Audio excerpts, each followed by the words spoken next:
Hey, guys don't know this song. I don't know where you've been for a long time. Chapter 2, Suicide Squad. The outer limestone tunnel was a natural jewel box, a brightly glowing rainbow of colors caught in the moving beams of their helmet lights.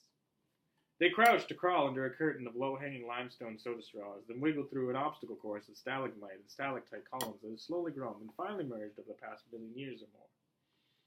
The tunnel opened to a small cavern, tall enough, nevertheless, to let them stand. They stretched, ignored the loud sound of cracking bones, and shone their lights on the far wall. As one, they let out a gasp.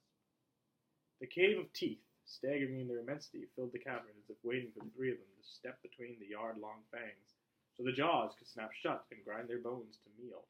Of course, she knew the fangs were just stalagmites and stalactites, growing up from the ground and down from the ceiling, and still millennia away from merging and being rechristened as columns. Yet now, under their lights, the limestone drippings looked like the hungry fangs of some demon vampire, momentarily frightening, even to those who knew better. "We must leave you now," Manuel said, his voice barely above whisper, but still echoing through the tunnels. "Or better, you can come back with us," he suggested.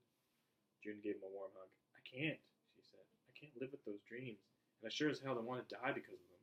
But they are just dreams. I have not known you to fear phantoms. Yet they feel like so much more. And I have to find out why. I know it's irrational, but I feel a compulsion that's both unavoidable and inescapable. Then be careful, Dr. Moon. Hey, like you said, just a dream. All goes well, I'll see you in a few hours." Louis nodded and returned her smile. "We will be waiting, and we will pray for you, June Moon." They sat down with their backs to the limestone walls and watched as their friend and employer disappeared into the distance. For the next mile or so, the cave floor was relatively easy for a professional caver to navigate.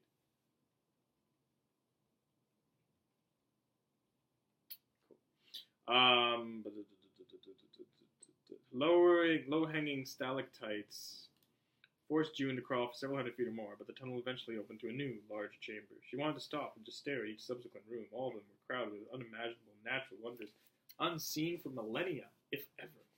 She walked past stunning grottos, and like any she had ever explored, alive with pristine formations, untouched by man. She glanced at her watch. It was 3 in the afternoon, and she had no clue as to how much farther her ultimate destination was, or even if she'd recognize it when she got there. She continued on, promising herself to take more time for sightseeing on her return trek, after she found whatever she was supposed to find so she could save her life.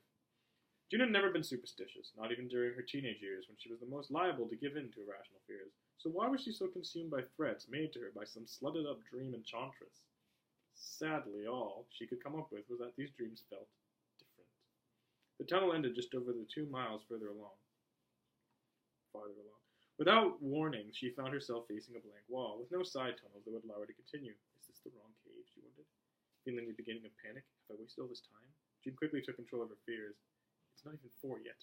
I can get back to Manuel and Louis in less than an hour, then find another tunnel. That still gives me 8 hours. This is doable. This has got to be doable. Nothing can stop me now. Nothing will stop me. As she started to turn back, the ground gave way beneath her. She scrambled, trying to grab a rock or anything for support, but instead she found herself falling into a widening shaft. June stopped falling with a jolt when her chest reached the top of the hole. The chute was too narrow for all of her to slip through. She was stuck. Better than falling God knows how far, she thought. But now what? She couldn't see into the hole, and with her own body blocking the view, but she dangled her feet, trying to find the ground below. There was nothing. The ground might be a foot away or a mile. She didn't want to squirm, for fear would open up the hole. Falling to my death isn't a good idea, she thought. Then again, what now? She wasn't going to fail when she was this close to whatever the hell is waiting for me. Both her arms were still free. She slowly dug one hand into the chest-level ground, seeking support. Very carefully, she drilled her other hand as close as possible to her hip and legs, then into the hole. Her rope was looped around her belt. If she could reach it, she might be able to tie it to some nearby formation and pull herself free. Her fingers felt the cord, and she slowly wrapped them around it. Good. She got a firm grip. Perfect. Next step, bring it into the open. She inhaled and slowly lifted her arm. The ground around her began to shift. She stopped. Slow, June. Much slower. You do not want to fall. She waited a few minutes, pushed back her fears, and she once again lifted her arm up out of the hole. There was the top of the rope. She was almost home free. Then the hole gave way, and she plunged into the blackness. Stay tuned for Chapter 3.